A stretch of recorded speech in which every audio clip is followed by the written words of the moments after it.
Rádio Sombria FM. Deixe a escuridão te guiar. Sombria FM apresenta Cartas da Meia-Noite.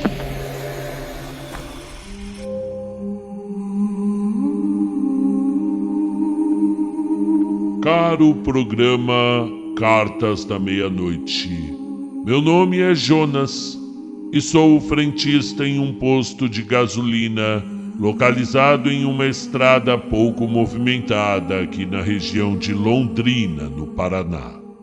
Trabalho sempre à noite, naquelas longas e solitárias horas em que a escuridão abraça a estrada, fazendo o tempo parecer uma eternidade. Não, nunca fui supersticioso, mas o que eu vivenciei naquela noite me deixou com uma sensação que eu nunca havia sentido. Um misto de medo e confusão que insiste em me acompanhar até hoje. Era uma noite comum e por volta das 0 horas.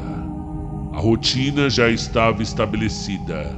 O vento soprava forte, fazendo as árvores ao redor do posto rangerem como se contassem segredos ocultos.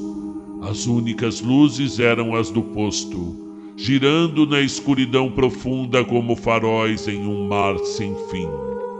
Não havia carros passando, nem mesmo aquela habitual visita do caminhoneiro que me contava suas histórias da estrada. Naquela madrugada, algo parecia diferente.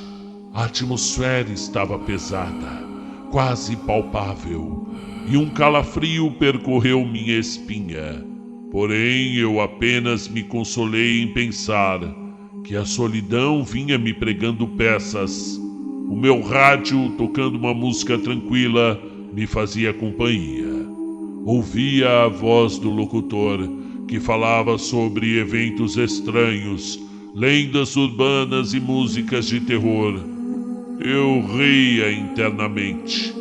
Eu mesmo nunca tinha acreditado em história alguma.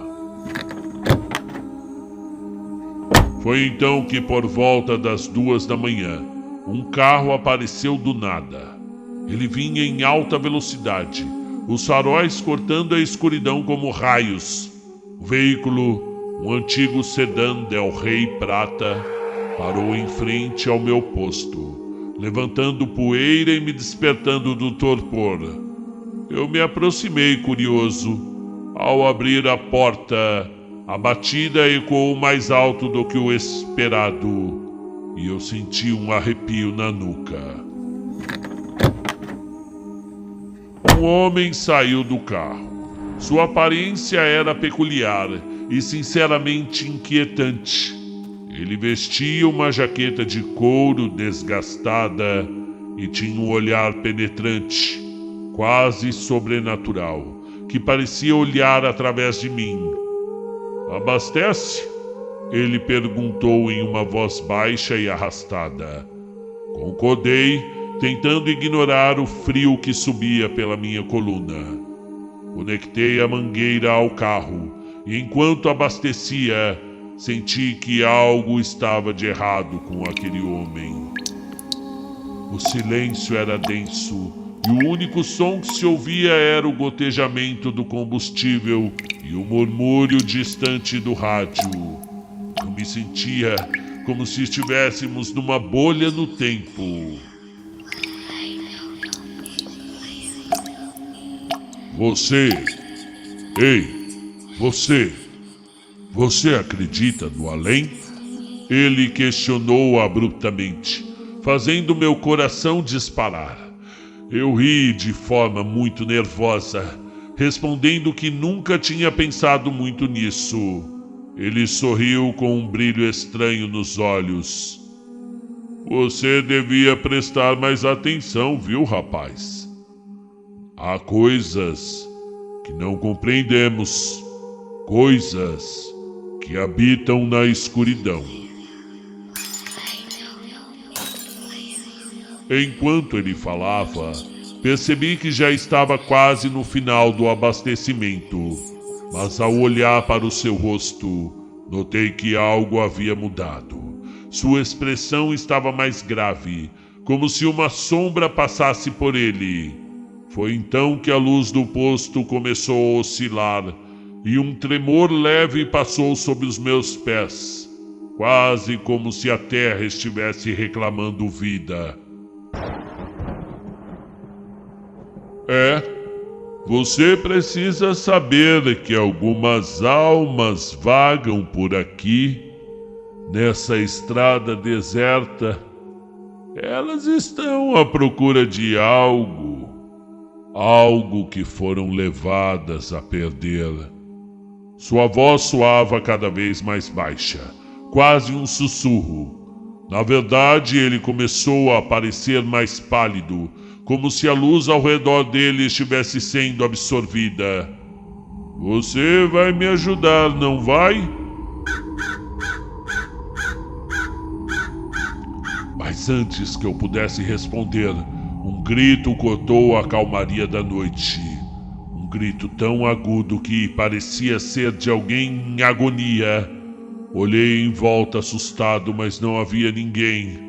Olhei novamente para o homem, mas ele já não estava mais ali. O carro ainda estava lá, mas ele havia desaparecido. Num instante, num piscar de olhos, como um fantasma dissolvendo-se no ar. Meu instinto era abandonar o posto, correr para longe daquela cena estranha. Mas havia algo que me prendia ali.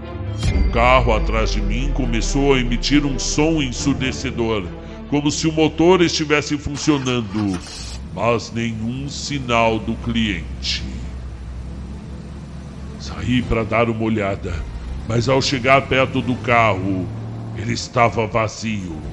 A porta do passageiro estava entreaberta, como se o homem tivesse saído em um piscar de olhos. Fui até o automóvel, e o que eu vi me deixou sem palavras. No banco havia uma foto. Era uma imagem desbotada de um grupo de pessoas, todos com um semblante assustador e muito pálido. Um deles tinha um olhar vago, e ao ver mais de perto, percebi que era o homem que tinha acabado de atender.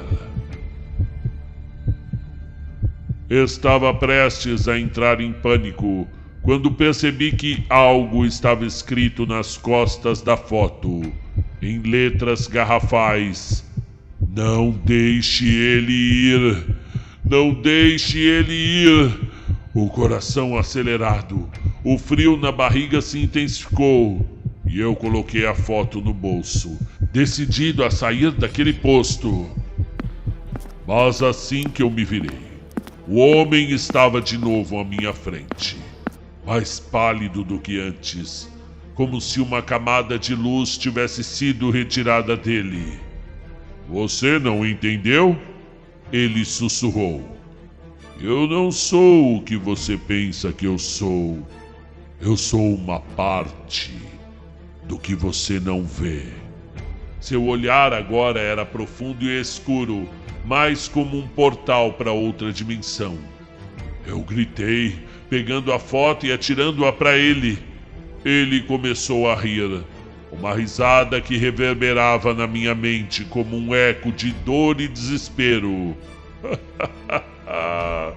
Você não pode escapar do que está além. Naquele momento tudo ficou escuro. Eu não conseguia entender se estava sonhando ou havia desmaiado. Quando finalmente recobrei a consciência, estava sozinho no posto. As luzes funcionando normalmente e o som do rádio tocando uma música suave, como se nada estivesse acontecendo. Mas eu sabia que algo tinha mudado. Quando olhei para o meu bolso, a foto não estava lá. Meus pensamentos ficaram tumultuados e minha mente confusa. Eu olhei ao redor e vi que tudo parecia normal, mas aquela sensação estranha de que havia algo mais naquela estrada do que os olhos podiam ver continuava a me assombrar. No entanto, eu não conseguia esquecer o que havia acontecido. A imagem do homem e seu olhar penetrante se fixou na minha mente. Desde aquela noite, clientes estranhos têm aparecido, e suas histórias parecem estar entrelaçadas em uma trama de mistérios e tragédias. Sempre que um carro para, sinto um frio percorrer a minha espinha, e minha única esperança é que nunca mais apareça ele. Porque são clientes diferentes, de classes sociais e automóveis diferentes, que aparecem em horas diversas da noite, e cada cliente continua a história do cliente anterior, formando um retalho. É absurdo porque é evidente que eles não se conhecem, mas sempre eles começam a contar a história do exato momento em que o anterior parou. Eu abasteço, enquanto eles conversam, contam a história, eles pagam e somem na escuridão. Eu já começo a pensar que eles não existem, mas isso também não seria possível. Existem as notas na caixa registradora. Eu pensei em puxar os nomes pelos cartões, mas eles sempre pagam em dinheiro vivo, o que me deixa mais arrepiado. O quê? Qual é a história que eles contam? Bem, quem sabe numa próxima carta eu conto. Meu nome é Jonas, e este foi o meu relato, o frentista da madrugada. E assim termina mais uma carta da meia-noite, repleta de mistérios sem solução. Aguardamos sua carta, Jonas, seu relato estranho, para que você também seja a estrela sombria que obscurece a noite. Meu nome é Mário Saudade, e este foi o Cartas da Meia-Noite.